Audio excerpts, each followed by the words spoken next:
Всем привет, дорогие подписчики. Под минус 50 и ниже птица у нас достается и животных. У нас люди вот так подкармливают. Видите? Пшено ложат. Тот дом на Хабарова. Молодцы. Постоянно они кормят птичек.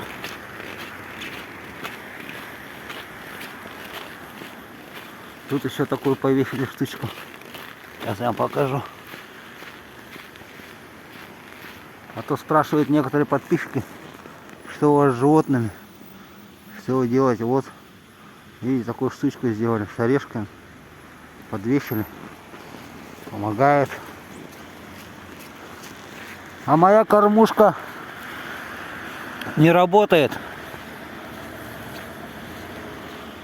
Видать, погибли мои жильцы напротив, воробьишки.